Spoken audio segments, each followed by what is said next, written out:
अस्सलाम वालेकुम एवरीवन, कैसे हैं आप सब। आज का व्लॉग मेरा कोई प्लान नहीं था रिकॉर्ड करने का, लेकिन इतने सारे मुझे कमेंट्स आ रहे थे कि वी मिस यू, तो फिर मैंने फाइनली डिसाइड किया कि मैं रिकॉर्ड कर लेती हूँ। हालांकि तबीयत भी थोड़ी अजीब हुई भी थी, दिल चाह रहा था कि बस आज पूरा दिन आराम करती रहूँ, लेकिन आप लोगों की वजह से जो काम मुझे आज करने हैं वो मैं आप लोगों को दिखा दूँ। मेरे कमरे का कोई हाल नहीं है, हर चीज़ उल्टी पुल्टी पड़ी है। सारा कमरा जो है ना वो अपनी जगह से हर चीज़ हिली हुई है ना, तो बस कमरा थोड़ा सा ठीक करते हैं, थोड़े बहुत किचन के काम करेंगे और थोड़ी बहुत रूटीन की चीज़ें आप लोगों के साथ शेयर करूँगी। सो स्टे ट्यून्ड, और चैनल को अभी तक सब्सक्राइब नहीं किया तो प्लीज़ कर लो और वीडियो को एंड तक ज़रूर देखना।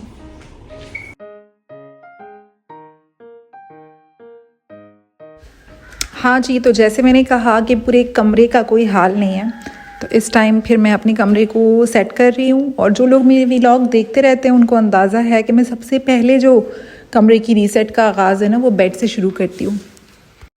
रीज़न बीइंग कि जब एक दफ़ा बेड ठीक हो जाता है तो काफ़ी कमरा पहले से ज़्यादा क्लीन लगने लगता है। ये जो सेंटर पार्ट है बेड, सबसे ज़्यादा गंदा भी यही होता है।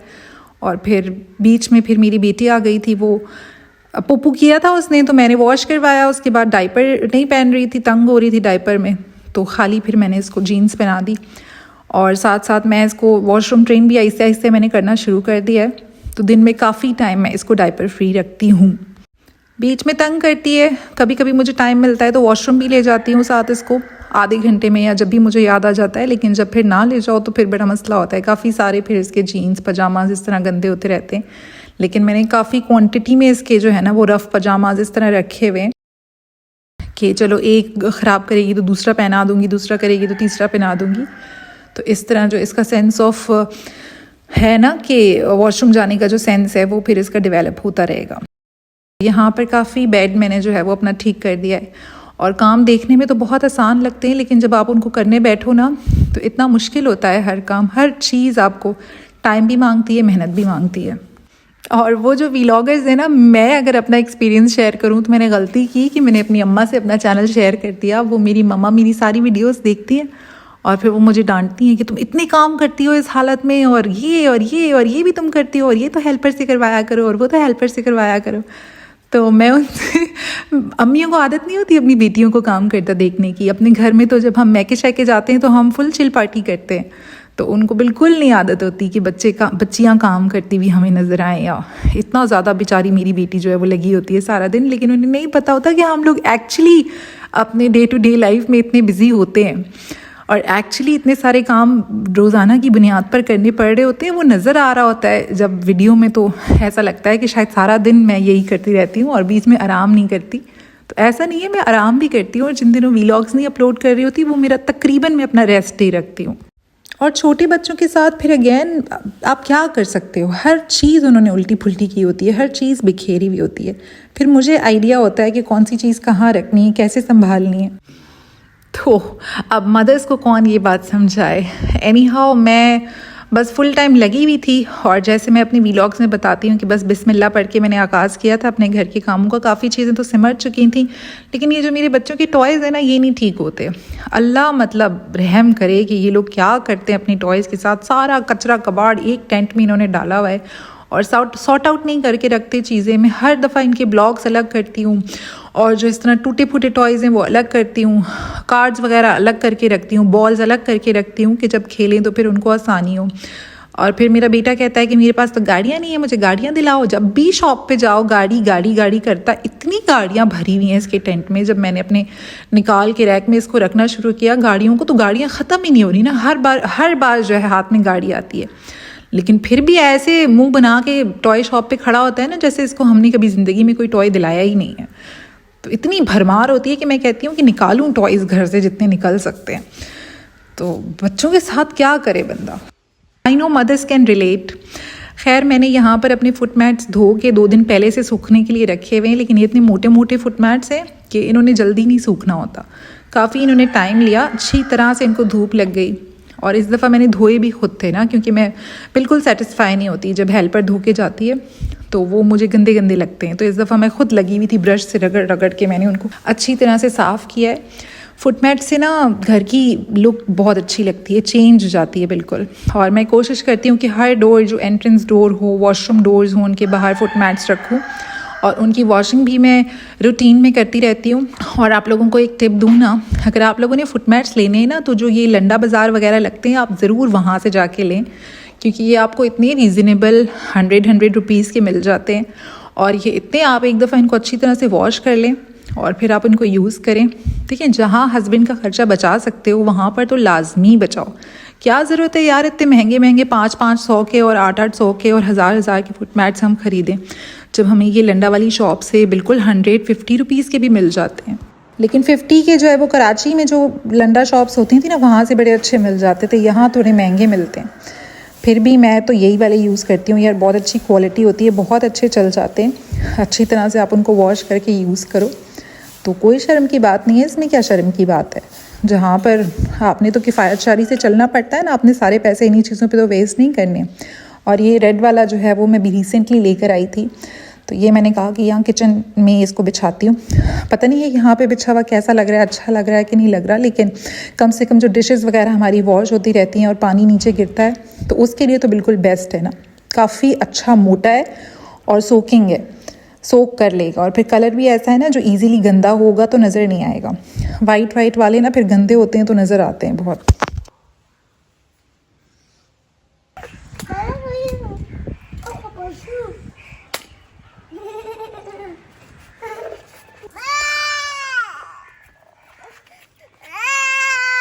बच्चों का दूसरी तरफ अपना खेल तमाशा चलता रहता है, इनकी रोने की आवाज़ बीच बीच में मुझे आती है, तो फिर मैं जाके देखती हूँ। ख़ासतौर पर मेरी बेटी अक्सर बिला वजह भी रो रही होती है, उसको वो मारे ना मारे बेटा, या कुछ और उसको मसला हो ना हो, अटेंशन के लिए बीच बीच में उसकी बाँ की आवाज़ 1-2 दफ़ा आती ही आती है।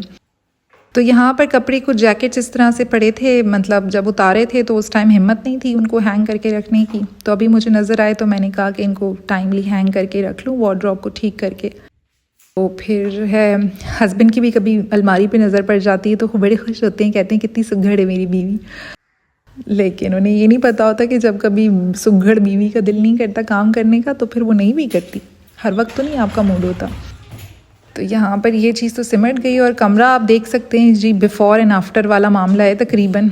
जो जिस तरह सुबह हमने जिन हालात में शुरू किया था और अब अगर हम इसको देखें तो काफ़ी शुक्र है, हमारा कमरा जो है वो सॉर्ट आउट हो चुका है और काफ़ी नीट एंड क्लीन हो चुका है।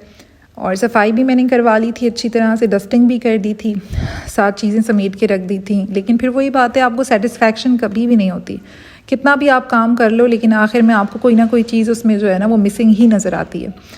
तो ये काम तो देखें चलते ही रहते हैं और चीज़ें जो है ना वो कभी सिमटती नहीं है। यहाँ आप लोगों से ये शेयर कर दूँ कि ये जो बच्चों के सिपी कप्स हैं, सिपी बॉटल्स हैं या फीडर्स वगैरह हैं, इनकी क्लीनिंग पर मैं बहुत ज़्यादा ध्यान देती हूँ, इसीलिए मैं हेल्पर्स वगैरह को बिल्कुल नहीं कहती इनको हाथ लगाने के लिए। खुद ही इनको अच्छी तरह से सोपी वाटर से क्लीन करती हूँ, क्योंकि ये हर वक्त का इस्तेमाल है, हर वक्त इन पर इतने जर्म्स लगते हैं और इतने ज़्यादा, ये सबसे ज़्यादा गंदी होने वाली चीज़ है। और जो बच्चों के पेट शेट ख़राब होते हैं ना, उसमें इनका बहुत बड़ा अमल दखल होता है, क्योंकि बच्चों के हाथ कभी गंदे हों कभी कुछ हो, उसी तरह से इन्होंने बार बार इसको पीना होता है पानी को। तो मैं कोशिश करती हूँ कि हर रोज़ दिन में एक दफ़ा एटलीस्ट मैं इनको वॉश करके सैनिटाइज़ करके रखूँ। और मैंने इस तरह से दराज से इनके लिए ब्रशेज़ वगैरह मंगवा लिए थे और ये काफ़ी अच्छे मुझे पड़े हैं। सिलिकॉन के ब्रशेज़ हैं, जो मैं लोकली मार्केट से बाय करती थी वो जल्दी टूट जाते थे, लेकिन ये वाला काफ़ी मजबूत है, ये इतना इजीली टूटता नहीं है। और मैंने स्ट्रॉ के लिए अलग से ब्रश लेके रखे हुए हैं, क्योंकि स्ट्रॉज वगैरह वैसे नॉर्मली आप उनको क्लीन नहीं कर सकते, you need a straw brush. तो मैं यही कहूँगी कि इस चीज़ को बिल्कुल भी नेगलेक्ट कभी भी ना करें, अपने स्ट्रॉज, बच्चों के ब्रश वगैरह, मतलब जो फीडर्स हैं उनको अच्छी तरह से नीट एंड क्लीन करके रखें। और वॉश करने के बाद आई मेक श्योर कि मैं एक बड़ा सा बाउल लेती हूँ और उसके अंदर बिल्कुल तेज़ गर्म पानी में इनको डिप करके रखती हूँ और इस तरह से 15 मिनट्स तक मैं इनको कवर करके रखती हूँ, तो ये अच्छी तरह से सैनिटाइज भी हो जाते हैं। जो बॉटल स्टेरलाइज़र्स हैं वो काफ़ी एक तो एक्सपेंसिव भी मुझे लगते हैं और फिर वो काफ़ी हैवी होते हैं, उनको इस तरह रखना कैरी करना आसान नहीं है, लेकिन मे बी जब न्यू बेबी आएगा तो उसके लिए मैं ले भी लूँ। और यहाँ जी मेरे चिकन्स के भी खाने का टाइम हो गया था, तो मैंने कहा कि अब उनके भी, बच्चों के खाने के बाद उनके खाने का बंदोबस्त करना पड़ता है। और सारा दिन मतलब इन्हीं चीज़ों में हम लगे रहते हैं और फिर भी हमारे हस्बैंड्स हमें हमेशा यही कहते हैं कि तुम करती क्या हो सारा दिन। हालांकि अगर वो मतलब देखा जाए तो कितने काम होते हैं सारा दिन, लेकिन नज़र नहीं आते वो। अच्छा, ये जो ब्लैक एंड वाइट वाला रूस्टर पीछे जो खड़ा है ना, इसको ये ब्राउन वाला आने नहीं देता मुर्गा आगे, ना मुर्गियों के पास आने देता है ना खाना खाने आने देता है। तो मैं बहुत बेचारा ऐसे भूखा खड़ा रहता है पीछे। तो जब ये सारी खा चुकी होती हैं तो फिर मैं इनको साइड पे हटाती हूँ, फिर मैं कहती हूँ चलो तुम खा लो। लेकिन खुद भी बड़ा लेज़ी है ना, बिल्कुल अपने खाने के लिए एफर्ट नहीं करता। मतलब एक कोने में चूचा बन के खड़ा रहेगा, ये नहीं कि आके खुद थोड़ा सा हाथ पैर मारे। तो एनी हाउ मतलब इनका भी तो देखे ना, हमें ख्याल रखना पड़ता है हर चीज़ का कि कौन से वाले ने खाया है, कौन से वाले ने नहीं खाया है, हर चीज़ को देखना पड़ता है। लॉन शॉन में तो चले माली जो है वो पानी लगा लेते हैं, लेकिन जो यहाँ पर प्लांट्स रखे हुए हैं इनको मैं खुद ही पानी लगाती हूँ। और अब आहिस्ते आहिस्ते, क्योंकि जब तक जैसे सूरज ज़्यादा तेज़ निकलने लग गया है और देर तक धूप लगती है, तो फिर ये मैं कोशिश करती हूँ कि हर एवरी अदर डे अब इनको पानी ज़रूर दूँ। क्योंकि बीच में जब सर्दियाँ थीं तो फिर हम इतना रेगुलर नहीं देते थे, लेकिन आजकल फिर ये एकदम से ड्राई होने लग जाते हैं। तो आजकल जो है वो प्लांट्स की भी केयर करनी पड़ती है बहुत ज़्यादा। अब देखिए ना, कामों वगैरह से मैं तंग नहीं होती, जितना ये लोग बार बार गंदे गंदे पैर लेके आते हैं घर के अंदर। लॉन वाले घर ऐसे देखने में तो बहुत अच्छे लगते हैं, लेकिन इनकी सफाई मेंटेन रखना इतना मुश्किल होता है। और फिर अब ये देखिए ना, ये कौन सा खेल है, मुझे तो इसकी समझ नहीं आती। बीच में ये खाना पकाने के लिए बैठ जाता है पतीले लेके, और फिर मुझे कहता है कि मुझे इसमें दाल भी डाल के दो और मुझे ये भी डाल के दो। मैं कहती हूँ तुम ही पका लो फिर, मतलब मैं तो टाइम पास कर रही हूँ, असल खाना तो तुम पका रहे हो। फिर ये भी मेक श्योर करना पड़ता है कि फूड की वेस्टेज ना करे। एनीवेज, मैं आज बना रही थी माश की दाल, और इत्तेफाक है कि जब मैं व्लॉग की रिकॉर्डिंग करती हूँ मैं माश की दाल ही बना रही होती हूँ। एटलीस्ट ये वाला जो दिन होता है ना एक मेरा, वो माश की दाल का ज़रूर होता है। और साथ मैंने जो फ़िश पे मसाला लगा के रखा हुआ था उसको भी मैंने कहा था कि डीप फ्रॉस्ट कर लूँगी, वो साथ फ्राई हो जाएगी शाम को, और दिन में मैं लेफ़्ट ओवर्स ही चलाऊँगी। रात को बैंगन का भरता बनाया था, वो दोपहर के लंच में चलेगा, और बच्चों के चावल रखे थे, बस उनको वो दही के साथ खिला दूँगी। तो यहाँ पर हमारा लंच जो है वो ऑलमोस्ट सॉर्टेड है। बच्चों के लिए मैं फ़िश और आलू के कबाब बनाती हूँ, क्योंकि मेरे बच्चे उस तरह से फ्राई फ़िश नहीं खाते। तो उसके लिए फिर मैंने आलू जो है वो काफ़ी सारे मैंने कहा बना के रख दूँगी। आलू वगैरह पील करके रख दिए थे, फिर उनको बॉईल करने के लिए रख दिया था। और मीनवाइल मेरा बेटा जब अपना खाना वाना पका के उठा तो उसने इतना गंद डाला हुआ था कि हर थोड़ी देर में जो बीच बीच में आपको काम करने पड़ते हैं, इससे आप ज़्यादा टायर्ड होते हो। और ये अननेसेसरी मतलब अनरिक्वायर्ड काम होते हैं जो आपकी कुकिंग और बाकी चीज़ों से हट के होते हैं, लेकिन ये वाले काम मेरे इतना ज़्यादा टाइम और एनर्जी लेते हैं ना, मैं क्या बताऊँ आपको। वही बात है ना, मुझे ये किचन बार बार साफ़ करना पड़ता है, क्योंकि ये लोग इस वाले दरवाजे से भी अंदर आते हैं गंदे पैर लेके, दूसरे वाले दरवाजे से भी अंदर आते हैं। फिर इनको 1000 दफ़ा कहा है ना कि अंदर पहनने के चप्पल दूसरे रखें, बाहर के चप्पल दूसरे रखें, लेकिन वही बात है कि बाहर के चप्पल ही अंदर लेके आएंगे सारे ना, बड़े भी बच्चे भी। तो उस तरह से फिर बहुत मुश्किल होता है। काफ़ी पूरा दिन गुजर गया था और मैंने अपनी रैबिट्स से मैं नहीं मिली थी, ना मैंने उनको देखा था, आज बाहर ही नहीं निकले ये। तो फिर मैं खुद ही इनके पीछे गई, ब्रेड थोड़ी सी बची हुई थी वो लेके। मैंने कहा कि मेरे बेबी छोटे छोटे ये क्यों अंदर बैठे हुए खफा होके, तो इनको फिर जो है ना थोड़ा सा मेरा टाइम था फीड करवाने का। तो यहाँ पर जो है वो मुझे बड़ा मज़ा आता है इनके साथ, और जैसे ही मेरी बेटी मुझे देखती है कि मैं रैबिट्स को खाना खिला रही हूँ खुद आ जाती है। और आज जो है ना वो इसको भूख लगी थी कि क्या मसला था, ये आके मुझसे इसने ब्रेड छीनी और ख़ुद ही फिर खाना इसने शुरू कर दिया। तो मैंने फिर इसको बीच में स्नैक बना के दिया, हालांकि इसने नाश्ता थोड़ी देर पहले ही किया था, लेकिन पता नहीं इसको भूख लगी थी तो रैबिट्स को नहीं खिला रही थी, ब्रेड उनकी खुद खा रही थी। ओके जी, तो हम लंच वगैरह करके फ्री हो गए थे। जिस टाइम पे हमारा लंच चल रहा था उस टाइम पे लाइट नहीं होती, तो लाइट्स बिल्कुल ऑफ होती हैं, अंधेरा अंधेरा होता है, तो उस टाइम पे मैं रिकॉर्ड नहीं करती। दोपहर को हमारी 1 घंटे की लाइट जाती है। तो उसके बाद फिर मेरा खाने के बाद बड़ा शदीद मुझे चाय की तलब हो रही थी, तो फिर मैंने अपने लिए चाय बनाने के लिए रखी। हस्बैंड जब शाम को आते हैं तो हम शाम को ही चाय पीते हैं मोस्टली, लेकिन मैं इस टाइम पे मुझे बहुत ज़्यादा चाय हो रहा था, तो फिर मैंने कहा कि चाय बनाऊं अपने लिए अच्छी सी और स्ट्रॉन्ग सी चाय पीने का दिल चाह रहा था। पत्ती भी मैंने काफ़ी सारी इसमें डाली है और अच्छी तरह से चाय को पका लूँगी। और ये वाला जो मौसम होता है ना, स्पेशली जब सर्दी थोड़ी कम भी हो रही होती है, तो इस टाइम पे भी चाय की बहुत ज़्यादा तलब हो रही होती है। मैं गर्मियों में नहीं इतनी शौक़ से पीती, लेकिन इस मौसम में बहुत शौक़ से चाय पीती हूँ। और वो मेरे घर वाले कहते हैं कि तुम्हारी जब से पठान से शादी हुई है तब से तुम्हारी ना चाय की तलब बहुत ज़्यादा बढ़ गई है, तुम भी पठान हो गई हो।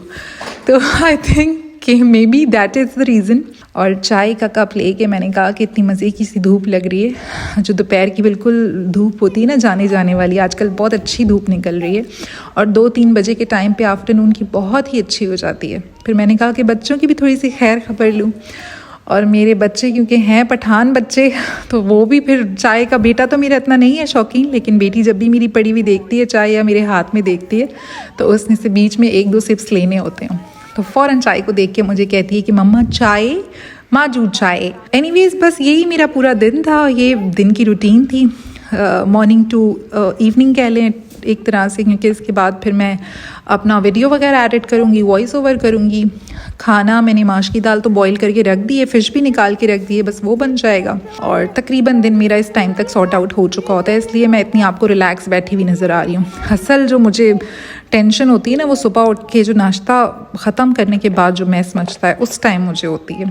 So thank you for watching the video. Comments में मुझसे शेयर कीजिएगा कि मेरी रूटीन का कौन सा पार्ट आपको सबसे ज़्यादा अच्छा लगता है और कौन सा पार्ट ऐसा है जो आप देखना चाहते हैं। तो इंशाल्लाह आने वाली व्लॉग्स में आपके साथ वो भी शेयर करूँगी।